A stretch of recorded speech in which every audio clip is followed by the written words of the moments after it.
Welcome to a new Harry's Garage, and today's car is the BMW E30 M3. A really special car to me because I actually owned one of these when they were new. Back 1990 I owned it for a couple of years, and this car is identical to the car I owned. My car was a 1989, as this one is. This one's slightly special because it's a limited run car. It's a Roberto Ravaglia edition, which BMW produced a small number of to celebrate some of the touring car wins they were getting right across Europe. Now this was a really special time. If you're an enthusiast in the UK, the Touring Car Championship in the mid-80s was epic, and it was a great period of the homologation rules that meant that you had to produce a road-going version to be able to qualify for the racing. In this case, for this championship, you had to produce 5,000 units to be a true production car. And it was all triggered, this BMW was triggered by Mercedes, who decided they ought to smarten up their image and do a bit more racing. And they came out with the 190e 2.316 Cosworth. Really gave everyone a jolt because Mercedes didn't do that sort of thing. They didn't go racing in that sort of way. It's interesting they went to Cosworth rather than AMG. AMG wasn't part of Mercedes as we know it today, but they went to Cosworth, produced this car, and it was highly successful. BMW had to immediately respond, and what they did is create the E30 M3 you see behind me. In 1986, out it popped, and they produced, well, the numbers I've seen is around 16,000 in all, and what you were allowed, after the first 5,000, you were then allowed to produce 500 Evo editions if you wanted to mod things, and there was an Evo 1, there's an Evo 2, and then there's an Evo Sport right at the top of the tree in 1990, which had a 2.5 litre engine, which I dreamt about owning at the time. I had the 2.3, which you see behind me. So that's the sort of quick history of this car, but there's some really special details of how they turned a regular E30 3 Series into this race car. Let's go and have a closer look. Okay, well, this being a 1989 car, I can see one or two changes from the original M3 on here. First thing I notice is that splitter, that front spoiler extension, that came on Evo 1 over the standard car that has a normal sort of straight air dam. That got this extension. Had it on mine. The later cars had these 16-inch wheels. But I just want to point out some details. All M3s had these wonderful boxed arches. There's nothing to beat a boxed arch. We saw it on the Audi Quattro, but it's a way of extending the track of a car very aerodynamically. So you can either do the bolt-on arches, but they're not quite so air-friendly. This is a wonderfully smooth way of doing it, and I always think they look ace. There isn't a bad car with them. Got the sill extension, as you can see down there as well, but really where BMW got really clever was at the rear, how they extended the rear window. They reduced the drag of this car remarkably from the standard car, and what they did, if I can just get to here, you can see this line here. This is added, so the normal line is there, but they gave it this more sloping rear window by adding this bit of bodywork here. You can see the join here, it comes down here, and then had the raised boot lid, which is actually remarkably for a BMW, if I just open it up, is plastic. This is actually isn't metal. This is plastic, and it's a very, very clever way of how they made the drag coefficient lower on this car, and it gave a dramatically different look. As you can see, this sort of this vertical shelf here on the rear boot lid that sort of goes over the standard bodywork here, and it just gave a lower CD factor, so it slipped through the air. It always amazed me this car actually had 150 mile an hour top speed, which is pretty good going. They came out of 195 horsepower. The time you got to this version here, it was 215 horsepower. How you tell you've got a catalyst car or not is by checking the fuel flap, and if you've got the red one like this one has here, that says it can take leaded fuel. So this is a non-cat car, so I've got the extra 5 horsepower on that. Oh, the other thing I ought to mention just while we're around here, this later edition, they had an extra spoiler. Do you see that sitting under the rear spoiler, just on the boot lid? There's an extra air flap there. If you had a Evo Sport, that actually got an adjustable wing on top and deleted the bottom spoiler. So yeah, this is the full 215 horsepower late edition M3. The great thing about this E30 M3 is the base car. It was such a neat looking BMW in its day, sort of petite, beautifully detailed. And when I was looking at them and thinking, oh, so I came out of a Saab 916S, and I was doing a bit of competition in those days and used to do hill climbs and sprints. And I thought, oh, should I get the Cosworth? But the Ford Cosworth was a bit flaky, and it also meant you had to deal with a Ford dealership. And actually, I wanted the deal, you know, I wanted to have a BMW. There was a prestige to having a BMW, and that's why I went for the M3 at the time, and also the racing pedigree. And I was completely seduced by the engine, which I'm going to show you now. First of all, I just loved how the bonnet popped open at the front, and then this hinge from the front, a double action hinge, and then you got to see this engine plant in all its glory. No one dresses an engine as BMW did in this period. It was glorious. I first saw it on the M1 and the M5, and this idea of this twin cam engine cover and then actual chrome nuts, dome nuts all the way through. Huge expense. The money men normally get hold of the engineers before that sort of thing can happen, but here it is, 4-pot engine, 2.3 litre, as I say, at a time when BMW was using 6-cylinder engines in this car for the 320 and 325i. Why do you go to a 4-pot? Well, they can make it lighter, and it reduces the weight, and it sends it backwards a bit, so the weight balance is better. But this one is really special. They had the 6-cylinder one, but this has individual throttle bodies. I can't really show you, but this is just a glorious mechanism, and it's straight to the throttle. There's no throttle by wire here. This is 4 individual butterflies for each cylinder, producing the power, and there's a crispness to this engine that, as I say, I was seduced as soon as I drove it. I ought to just say while we're looking under here that the cam cover you see is a slightly strange colour if you've seen other BMWs. They did vary between models, and normally they're finished in black crackle, and then the aluminium of BMW M Power and those just shaved off the black. But on this particular version, Roberto Ravaglia edition, they did the cam covers in body colour, which I think will look a bit naff actually. I think I'd rather have the black. The Evo 1 was particularly distinctive because that had a white cam cover with the BMW flash of colour going across it. Looked a bit odd to me. I'd stick with the black. Best looking, I suppose, was the 2.5 that was all black and the aluminium, but then had red covers for the spark plugs. So that's how you tell a 2.5. All very Anaraki, but you got to know this stuff. So it's a beautiful thing, but what's most important about this car is the way it drives. So let's take it outside now.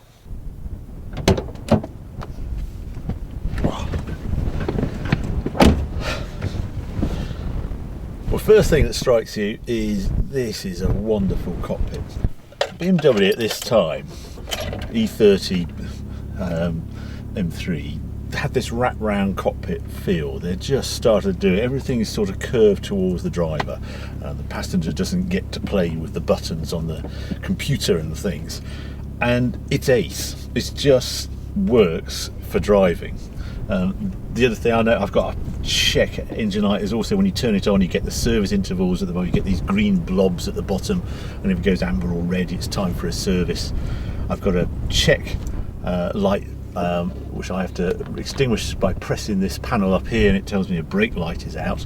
I don't think it is actually, because I checked. The other thing that's different on the gauge, obviously I've got a red paint doesn't start till after 7,000 RPM on the rev counter, and also they used to have this strange eco meter that told you instant miles per gallon on this sort of gauge that did this. It meant nothing, but on an M3 that's replaced with an oil temperature gauge, which is much more in keeping with what the M3 is about. What else can I see? Well, you've got yeah, simple ventilation, no air conditioning on this car. The computer was an optional extra in its day. I can, having range, and you've got to remember this car is mid-80s. This is a long time ago. I've got the Countach is mid-80s and it's still on carburetors. The thought of having a computer that could tell me litres per 100 kilometres or MPG, just forget it in Lamborghini land. But in BMW, they were streets ahead on the technology side on the cars. And of course the plaque telling me this is Roberto Ravaglia edition. What's it actually say? Number 65 of 505 built. 505 covers a multitude of cars. It's not just Roberto Ravaglia. There's Checo. There's a different limited editions. It's quite complicated in that land of limited edition M3s. Simple. I know on this edition the gear lever lights up at night. You can see it's quite bright and sunny today, most on UK like, but I won't be able to show you that. I'll see if I get a shot of that at night. Electric windows. I'm not sure what that other rocker switch probably did. I know you can get electronic dampers, so sometimes you have a rotary switch there for electronic dampers, but not fitted to this car. And the simplistic seats that work very well, high bolstered. Sport Evo actually got wrap round seats, which I fitted in my M3. The only thing I found with these seats, they're sort of loose, and I can feel this side bolster is given way, which is not very good. But again, it's its age, it hasn't been restored or anything. Anyway, enough waffling. Time to go. Let's get a seatbelt on. A dog leg first gear. This is the get right gearbox. Idea of those, you have first off and then the planes of second, third, fourth, fifth in a single planes. It's so when you're racing, you're straight into the gears. You don't only use first off the start line, so it doesn't really compromise driving from then on. But that's why you get a dog leg gearbox. Right, I'm heading out. I'm going off to some of my favourite roads, so you'll join me there in a few minutes' time.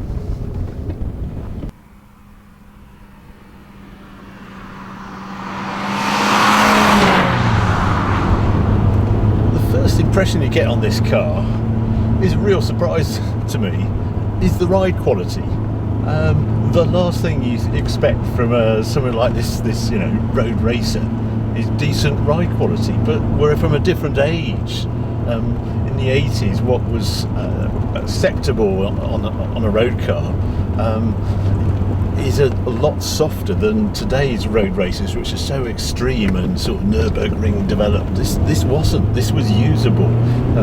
Compliance from tyres and suspensions. This is on 225, 45, 16 tyres, ZR rated, so that's 150 mile an hour. But no, this is a very usable car from a ride quality point of view. You're not going to guess as soon as you jump in that this is built for track at all.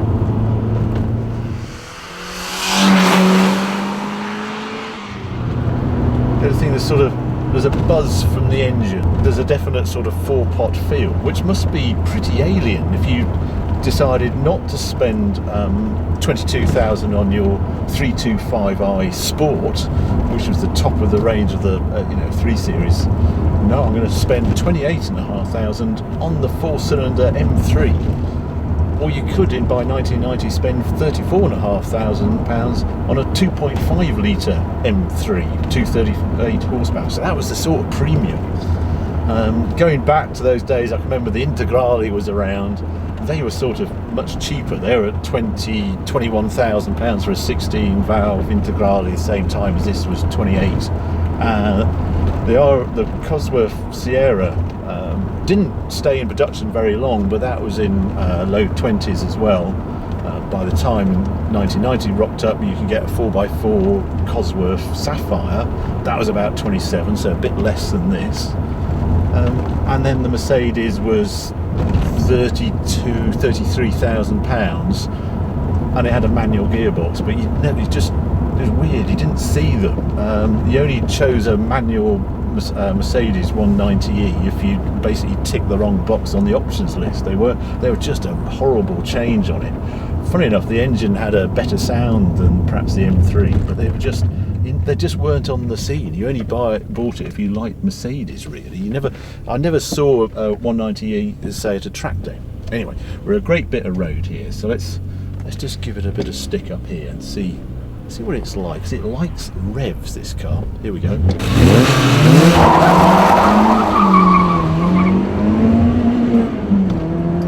Dogleg gearbox just changes down first, second to third really quick.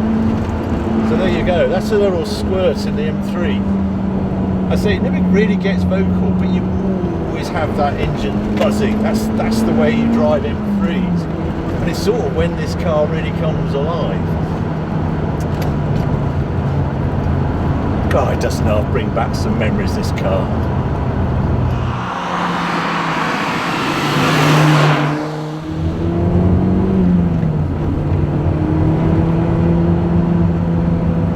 On it, there's another slight surprise. It's not as quick as you expect. It's just over 3 turns lock to lock. It's just lower gear than you expect. It's a walk right in the middle of a strange place. There we are. Anyway, it loves this bend. This is a sweeping bend, and this is what M3 is just exquisite. Sort of the balance. You haven't got enough power to be all oversteering.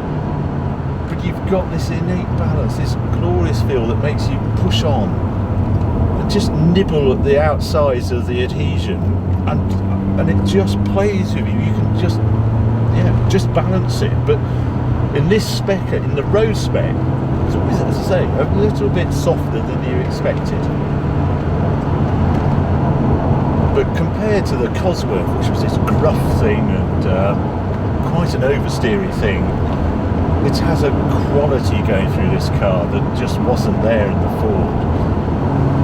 The Mercedes felt heavy. It had this fancy multi-link suspension, but it just didn't sparkle on the road as this little M3 does.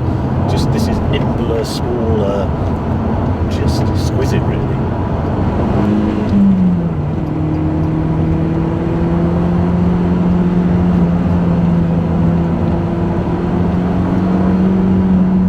Very different to the Integrale as well. The Integrale is this pocket rocket, this turbocharged, as was the Cosworth, and it was a very different feel. The way you have to really rev this one out.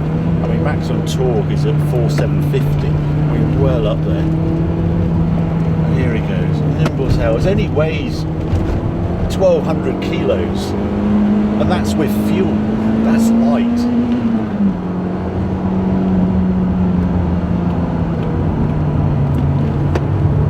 Put a bigger tank in it, so I think it's 55 litres in it. And I remember when I had mine, it had a 400 plus mile range, the last thing you expect from an M3. In fact, I remember saying to my wife, let's go Christmas shopping, but let's do it differently. Let's go Christmas shopping in Florence. And we just took off one December and drove all the way out to Florence. We actually went right down to the Amalfi Coast.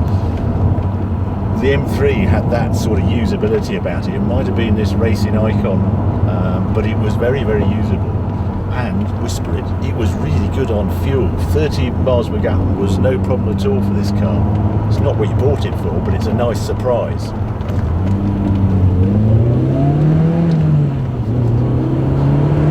I've really enjoyed spending the time in this car again. Just that reminder. It feels modern in many ways.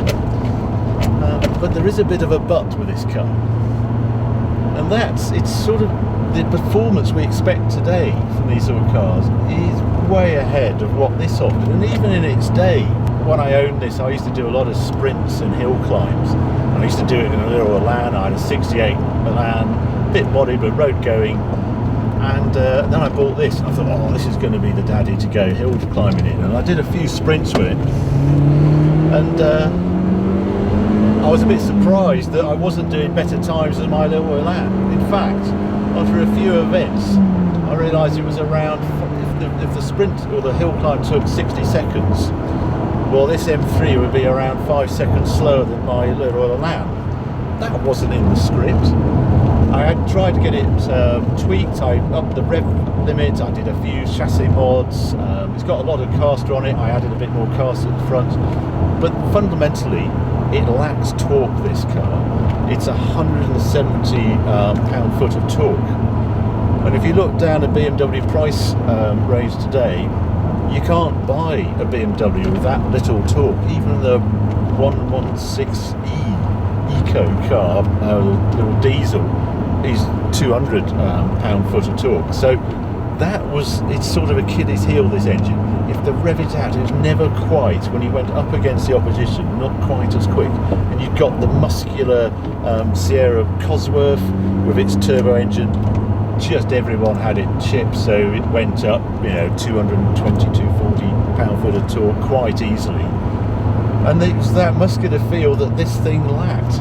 And I often wonder what would the M3 be like if they'd actually developed a turbo engine for it. They had expertise in the 2002 turbo, and at this time, this car, they had, in Formula 1, they had their little 4-cylinder 1500cc engine very closely related to the engine in this car, and that was at 1500 horsepower. So they had the technology at BMW.